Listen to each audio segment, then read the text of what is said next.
This is the scale framework. Sebuah framework yang gue udah pakai untuk diri sendiri dan juga klien-klien gue untuk ngasilin income ratusan juta, bahkan sudah menghasilkan miliaran rupiah. Ini adalah kerangka yang bisa lo langsung terapkan juga, lo langsung praktekin juga, sehingga bukan hanya lo punya offer yang jelas, audiens yang berkualitas, dan masukan uang, tapi lo bisa bangun itu menjadi sebuah sistem. Kita akan bahas kerangkanya secara utuh terlebih dahulu, lalu kemudian kita akan bahas satu persatu. Oke, so let's start. Jadi, scale framework-nya adalah singkatan dari SCALE. Dan di sini kita akan membahas satu persatu nantinya. S yang pertama adalah select unique persona. Di sini adalah tentang bagaimana kita membangun personal brand diri kita. Plan dari awalnya, istilah ini fase planning lah, ya, planning. Di mana di sini nanti kita perlu punya profitable niche, ya. Jadi kita perlu punya niche yang berkualitas, yang bisa menghasilkan kita beneran uang. Kenapa ini penting? Karena banyak orang yang dari awalnya plan udah salah, kedepannya berantakan. Kalau market kita jelek, atau niche kita nggak tepat, gimana pun produknya ditweak, gimana pun offernya diperbaiki, ya orang-orang yang ditarget nggak punya buying power. Gimana cara dapat duitnya? Bisa, tapi nggak akan banyak. Kemudian, di sini adalah inti sebenarnya, C, A, dan L. Kalau misalnya lo udah sering bahas atau belajar tentang marketing, maka intinya ini adalah jelas ya, offer. Lalu kemudian ini adalah sebenarnya leads, ya, slash traffic. Dan ini adalah funnel, ya, sudah jelas funnel. Jadi kita harus punya offer yang irresistible, artinya offer yang nggak ditolak, sebegitu powerfulnya offer kita. Lalu kemudian kita menargetkan orang-orang yang berkualitas. Karena seringkali banyak kreator edukasi ngeluh, orang-orang yang mereka target sudah terlanjur bukan orang-orang yang berkualitas sehingga tidak punya buying power. Oke, offernya bagus, target marketnya salah, nggak ada duit juga. Offernya harus bagus, target marketnya harus tepat, punya buying power, dan ketika kita udah punya satu produk, itu sebenarnya udah cuan. Tapi kalau kita mau memaksimalkan cuan kita harus bangun yang namanya funnel. Oke, jadi dari SCA ini cocok sebenarnya buat beginner, ya, S, C, dan A. Kalau L dan E ini lebih advance. Oke? Jadi kalau lo udah punya uang, harusnya lo bisa masuk ke level berikutnya untuk membuat berinvestasi ke produk-produk lainnya, dan akhirnya lo bisa punya funnel yang komplit, dan terakhir, bagaimana lo bikin sistem yang sustainable sehingga bisnisnya bisa ditinggal, lo bisa jalan-jalan, uang tetap jalan. Oke, mari kita bahas satu persatu. Oke, kita mulai dari yang pertama ya, S, dan ini adalah sangat penting, select unique persona. Jadi, kita membuat bahan-bahannya dulu. Bahan-bahannya adalah 3 profitable niche, eternal market, dan akhirnya nanti client avatar. Ketika kita mau punya unique persona, ini sebenarnya bercerita tentang personal branding seperti apa yang mau kita bangun. Ya. Jadi, kita harus setting dari awal, kita mau dikenal sebagai siapa. Artinya, kita memutuskan niche yang tepat, kan? Niche itu apa? Niche itu sederhananya adalah what plus who, ya, what plus who. Pengen ngajarin apa, karena kita aspeknya infopreneur ya, jelas ya, kita infopreneur, kita monetize keterampilan kita, pengetahuan kita, keahlian kita. Jadi kita mau ngajarin apa, ke siapa. Oke, kesiapan juga penting. Makanya biasanya kita dari industrinya apa, ya kan, baru kemudian niche-nya, lalu kemudian ke specific niche, lalu bahkan nanti super spesifik, ultra spesifik, dan seterusnya. Jadi kalau misalnya gue bahas industrinya adalah tentang make money online kan, bisnis tapi niche-nya jelas infopreneur, dan spesifiknya adalah infopreneur buat educreator. Jadi gue nargetin orang-orang yang emang sudah konten, orang-orang yang emang sudah setidaknya punya audiens. Jadi bukan complete beginner. Nah, maka di sini kita bisa tahu kalau niche tersebut profitable, kalau kita suka, kita jago, dan ada cuannya. Oke? Kenapa? Kalau misalnya kita jago, dan ada cuannya, tapi kita nggak suka, akhirnya kita akan capek. Di awal-awal mungkin masih bisa, tapi lama-lama kita bisa burn out. Kalau kita suka dan ada cuannya, tapi kita nggak jago, akhirnya kita akan apa? Gagal. Kenapa? Ada duitnya tapi dikit. Kalau kita nggak jago, mana mau orang bayar kita mahal. Dan kalau misalnya lo suka dan lo jago, itu namanya hobi aja. Kalau misalnya nggak ada cuannya, maka bintangnya tuh di sini. Inilah profitable niche. Lo suka, topik yang lo pengen cari terus, lo kepo, lo belajar tanpa harus disuruh, lo emang enjoy bahasnya, lo sering ditanya orang terkait hal tersebut, dan lo seneng bahasnya. Kemudian lo jago, artinya lo punya expertise-nya, keahliannya. Nggak wajib ambil sertifikasi, ambil kelas, sekolah dulu, nggak harus. Tapi, at least lo bisa lebih jago dari orang lain, dan lo bisa ajarin. Ada yang bisa lo share, ada yang bisa lo bagikan. Nggak harus jadi yang paling master, at least lo punya expertise-nya. Dan kemudian ada cuannya. Oke, ada cuannya. Nah, ada cuannya itu connect ke sini. Kenapa gue sering bilang market itu sangat-sangat penting dibandingkan offer, dibandingkan skill jualan, karena kalau kita ambil market yang benar, offer biasa aja, nggak bagus-bagus amat, itu pun juga udah bisa cuan. Tapi kalau marketnya jelek, offernya harus super-super bagus supaya cuannya oke. Ya, kita combo dong, marketnya oke, dan offernya juga. Maka seringkali kita sebut 3 internal market, ada apa aja? Ada health, kesehatan, ada wealth, kekayaan atau uang, dan relationship. Jadi lo bisa ambil nih, mau health boleh, wealth boleh, relationship boleh. Terus market yang di luar ini gimana? Ya bisa, punya income juga, bisa punya cuan, tapi nggak akan segede ini gitu loh. Makanya dulu ketika gue bahas tentang productivity, ini kan masuknya ke market self-development ya, personal growth, nggak ada kaitannya sama ini. Maka kita harus bikin berkaitan. Gimana caranya? Productivity gue kaitin boleh ke health, boleh ke wealth, boleh ke relationship. Misal dengan kita produktif, kita akan bisa lebih sehat, lebih bugar. Berkaitan dengan mental health, bisa kita hubungi di sini. Atau misalnya salah satu klien gua, Mas Putra, productivity itu kita bisa kerja satset sehingga lebih banyak waktu dengan keluarga, hubungan kan. Nah, gua milihnya ke wealth. Dengan lu produktif, lu bisa work less, earn more. Lu bisa kerja lebih sedikit dan menghasilkan lebih banyak. Jadi, gua ngincar ke sini. Jadi dikaitkan apa yang menjadi bahasan kita dengan HWR ini ya, dengan HWR, health, wealth, relationship. Nah, itu adalah masih what-nya. Sementara who-nya ini siapa? Yang kita target, klien, avatar. Disitulah kita perlu cari tahu dia sebenarnya kerjaannya apa, terus cowok atau cewek, umurnya, terus statusnya. Karena nargetin orang yang udah nikah, udah berkeluarga beda dengan nargetin yang lajang kan. Terus income-nya berapa, terus dia level pendidikannya seperti apa, dan ada banyak lagi. Lo udah biasa tahu ya, kalau lo mau melakukan riset pasar, ya. Jadi ini adalah dasarnya untuk lo punya unique persona. Apa bahannya? Bahannya profitable niche dan eternal market, yaitu what-nya, dan juga client avatar, yaitu who-nya. Contoh di gua apa? Contoh di gua adalah gua ngajarin infopreneur buat kreator edukasi. Ya, bahkan sekarang somehow banyak yang join ke gua itu adalah kreator muslim, karena memang banyak sinkronnya dengan value-value yang gua punya.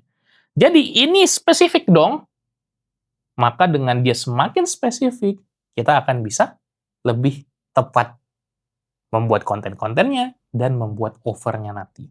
Kalau dulu gue, what-nya apa? Productivity system untuk entrepreneur. Clear nggak? Clear.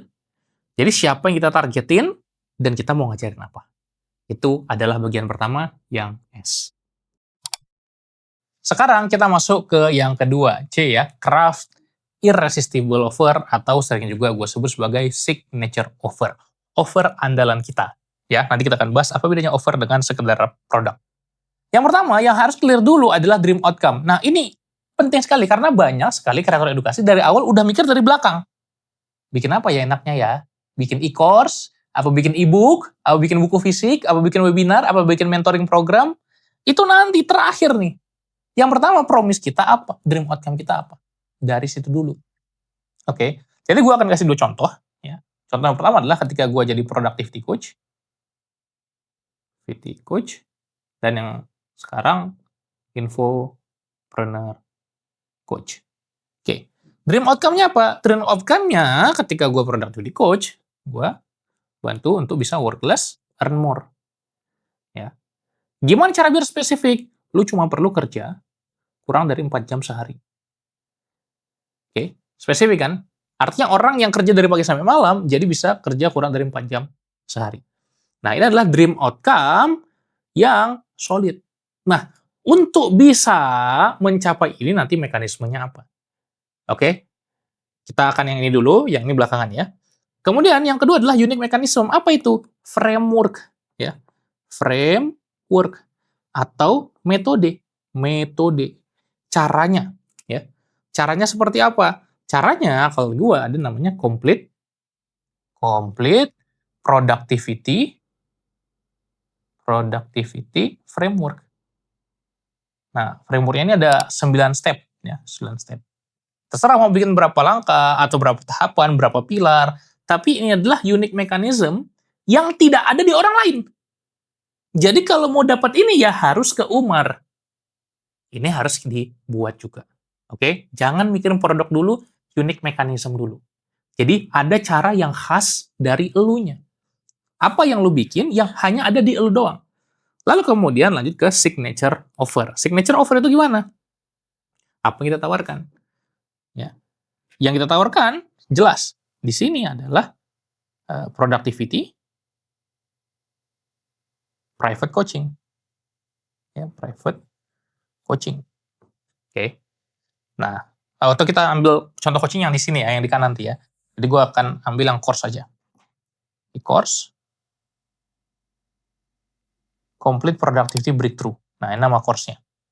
Jadi beneran ada course-nya, nih harganya sekitar 300 ribuan. Jadi course ini menerapkan dari unique mechanism yang sebelumnya. Nah, baru kemudian produk or service-nya. Loh, ini kan udah produk, Bang. Iya, sebenarnya ini sinkron ya. Jadi produknya apa? Produknya adalah course. Ya kan? Yang mana nanti ada misalnya 50 video, contoh aja ini ya. Lalu kemudian apa lagi? Selain yang didapatkan dari package ini, ada apa lagi? Misalnya, ada mentoring bulanan. Kemudian ada template. Ada materi PDF. Kemudian ada audio. Nah, silakan nanti dirincikan. Apa saja produk or service-nya. Disinilah baru kita mikir kita mau deliver-nya dengan cara apa. Jadi ini adalah fulfillment-nya. Ini bisa kita bikin buku, ya, bisa kita bikin course, bisa kita bikin kelas live atau webinar, bisa juga kita bikin coaching. Nah, cara berpikirnya seperti itu. Nah, ini adalah signature offer kita yang hanya kita yang punya. Oke? Nah, sekarang untuk yang infopreneur coach seperti apa? Dream outcome-nya bisa ngasilin bisa 100 juta dalam programnya gue bikin 6 bulan gitu ya. Atau seenggaknya buat yang baru mulai bisa dapat 10 juta per bulan dulu. Ini buat yang beginner.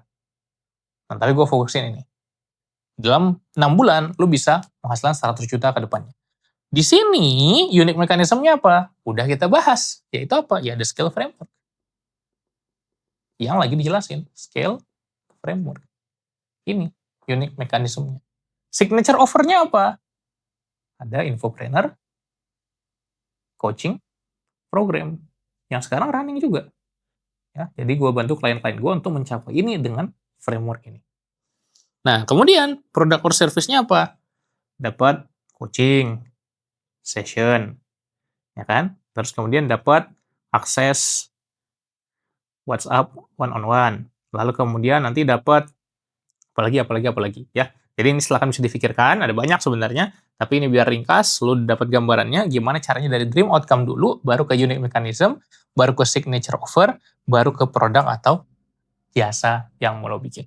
Ingat, infopreneur tidak harus digital ya. Jadi lo juga boleh bikin produk itu seperti apa? Produk itu lo juga boleh bikin produk fisik. Jadi, produk fisik boleh juga produk digital yang lagi rame, boleh juga jasa ya atau service. Nah, ini adalah pilihan. Sederhanakan menjadi info produk. Oke. Jadi walaupun ini service ya, tapi gue sederhanakan nyebut ini info produk. Nah, ini yang kita sebut sebagai signature offer. Dan ini adalah langkah yang kedua. Oke, sekarang kita lanjut ke yang ketiga, attract quality audience. Gimana caranya kita menarik seperti magnet ya, benar-benar kita tarik terus audiens-audiens yang berkualitas. Tentunya kalau kita berbicara tentang konten strategi, ya, strategi konten, baik itu ads ataupun organik, kita bisa bikin 3 level kan. TOF, atau ada juga yang nyebutnya TOFU ya. Top of funnel, middle of funnel, dan bottom of funnel. Semakin ke sini, berarti dia akan semakin luas, artinya menjangkau orang-orang pada umumnya. Jadi di sini kita emang ngejar konten-konten yang bisa viral atau rame. Kenapa? Karena kontennya emang generik. Masalahnya banyak orang cuma ngajarin bikin konten yang viral doang, yang rame doang. Padahal ini nggak nambah sales, nggak nambah duit. Tapi ini perlu gitu. Artinya ada banyak dulu orang yang masuk. Kalau misalnya kita di IG ya, jadi di IG ada banyak dulu orang masuk. Biasanya dari mana? Biasanya dari explore kan? Dari explore, terus mereka melakukan apa? Profile visit. Apakah semuanya melakukan profile visit? Enggak. Ya, ada yang di explore aja, dia cuma view, beberapa mungkin nge-like, atau beberapa mungkin komen, tapi nggak semuanya melakukan profile visit, mengunjungi akun kita. Nah, sebagian dari sini nanti akan apa? Akan cek konten lain. Cek pin post. Ya kan? Cek highlight. Ya kan? Nanti akan cek tuh. Cek bio. Klik link di bio. Nah, nanti di sini akan ngarah ke tahapan selanjutnya. Jadi, memang kita mengincar konten TOFU ini orang-orang baru. Sehingga followers kita bertambah.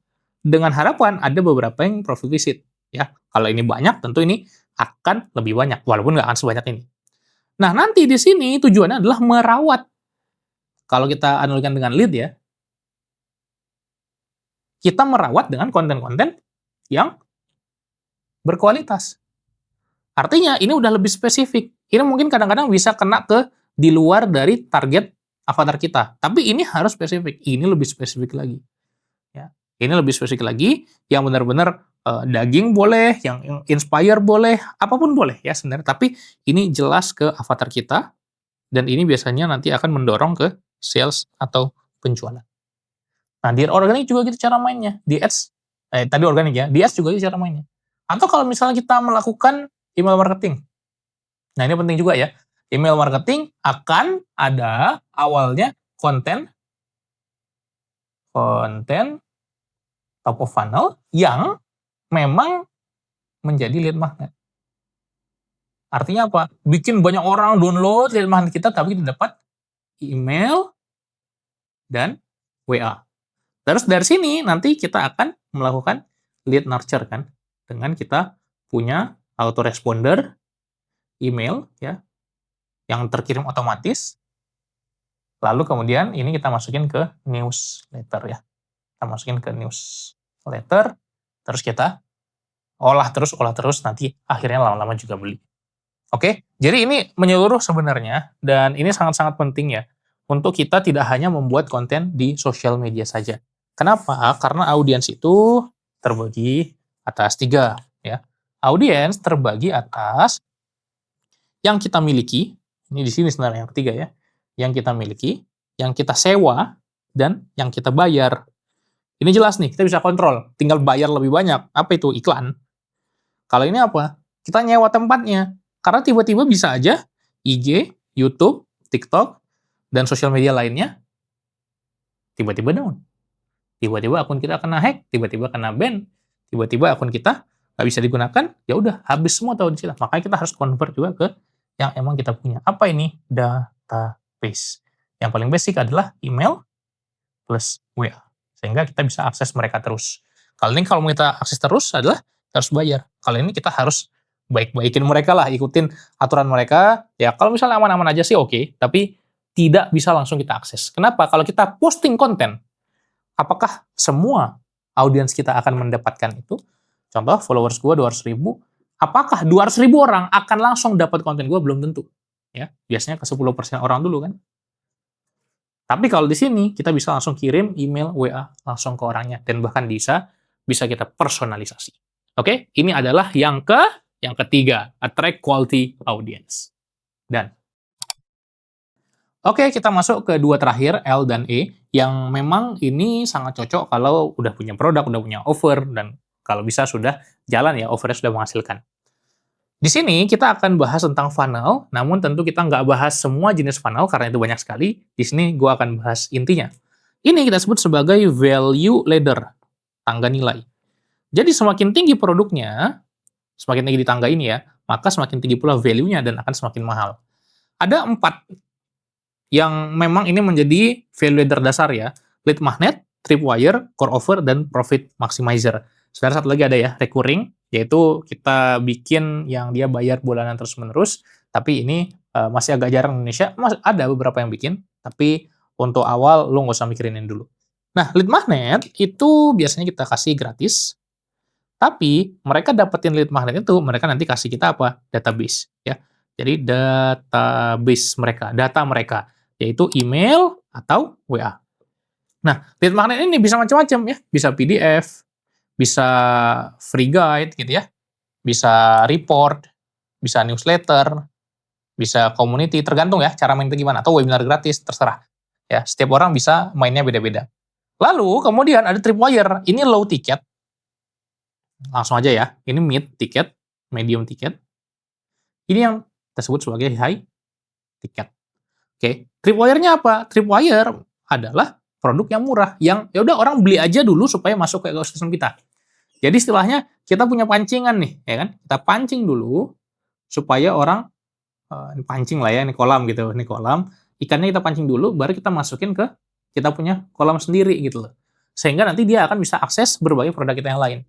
Nah, tripwire ini contoh misalnya kita punya webinar yang harganya cuma 100.000 ya, 99. Nah, ini kan murah ya. Orang nggak terlalu mikir buat belinya. Ya udah, webinar menjadi tripwire kita. Lalu kemudian di webinar kita jual core offer. Misalnya ini harganya 500.000. Berarti core offer kita apa? Misal e-course, ya, video course. Nah, di akhir course ketika mereka udah ikutin sampai habis, mereka kita tawarkan untuk daftar coaching, ya. Itulah yang kita sebut sebagai profit maximizer. Misalnya ini harganya 10 juta. Ini akan jalan terus. Apakah akan semua orang ambil coaching? Enggak. Tapi sebagian orang saja. Makanya ini sebenarnya funnel juga. Contoh, misalnya 100.000 nih ya. Ada yang ambil 100 orang. Berarti berapa? 10 juta ya. Terus dari sini anggaplah 10%-nya. Berarti 10 orang ambil course 500.000. Kita bulatin biar mudah hitungnya, berarti berapa nih? 5 juta, lumayan. Terus kemudian dari sini 2%-nya atau dari sini 20%-nya ya. Berarti 2 orang ambil coaching kita yang harganya 10 juta. Berapa nih? 20 juta. Makanya kita sebut sebagai profit maximizer. Jarang yang ngambil, tapi sekali ngambil goal. Artinya sekali ngambil langsung dapat jackpot uang yang banyak. Berarti totalnya berapa? 35 juta. Kan kalau ini 1.000 orang ini tinggal gini aja ya. Jadi harusnya gini, 350 juta. Nah, cara berpikirnya seperti itu. Nah, ini adalah funnel sederhana yang bisa kita ciptakan dengan konsep value ladder, tapi ini kita harus bikin alurnya, ya. Yang sering kita sebut sebagai apa? Sebagai customer journey. Nah, customer journey itu harus benar-benar kita rancang dengan baik. Misalnya apa? Misalnya kita punya di sini sebuah lead magnet, ya. Jangan ginilah bentuknya ya. Misalnya kita punya satu page, terus kita tawarkan ada PDF free gitu kan, PDF free, mereka isi nama sama email. Berarti ini lead magnet kan. Capture tuh, langsung dapat email otomatis mereka. Ini kita sebut sebagai auto responder. Nah, terima kasih ya. Terus mereka masuk ke newsletter, artinya ada banyak email terkirim. Nanti di sini, di email kesekian, promosikan webinar. Lo mau ikut webinar nggak? Webinar harganya berapa? Webinar harganya 100.000, ya. 9 nih. Nah, berarti nanti sebagian orang yang di sini, ini kan kita iklanin terus nih misalnya. Misalnya di sini ada 1.000 orang, 10%-nya akan ikut webinar tadi. Ya, nanti dapatlah 100 orang tadi, kan gitu. Lalu kemudian nanti di sini, kita jangan lupa kirimin terus email reminder, ya kan, atau WA reminder, dan seterusnya kita rancang sampai e-course, sampai dan seterusnya. Kita petakan nih. Ini yang kita sebut sebagai customer journey. Oke? Jadi, ini adalah langkah yang keempat. Semoga bisa dipahami dengan clear. Kita tuntaskan di yang kelima. Sekarang kita masuk ke yang terakhir, yaitu Elevate Scalable System. Gimana caranya kita punya sistem yang scalable? sistem yang bisa kita tinggalin, sehingga bisnis kita jalan meskipun kita jalan-jalan. Meskipun kita tidur, uang terus ngalir. Tujuannya apa? Work less, earn more. Jadi sebenarnya infopreneur dengan productivity itu berkaitan. Gimana caranya kita bisa kerja lebih sedikit, menghasilkan lebih banyak. Kan itu prinsip dari productivity ya. Jadi productivity secara esensi apa? Output per input kan? Jadi waktu yang kita gunakan lebih sedikit, hasil lebih banyak, productivity meningkat. Oke? Nah, jadi cara sederhananya untuk kita bisa punya sistem, tentu sistem ada banyak ya. Sistem ada operation, ada marketing system, ada hiring atau HR, kemudian ada finance, ya. Ada banyak sistem di dalam bisnis kita. Ada sistem bikin konten gitu ya. Ya, banyak lah, pokoknya banyak. Jadi cara berpikir adalah kita perlu punya EAD filter ini. Apa itu EAD filter? Ketika kita mau melakukan sesuatu, kita pikirkan dulu, apakah dia bisa di-EAD-kan? Yang pertama adalah eliminasi. Yang kedua adalah otomasi. Dan yang terakhir adalah delegasi.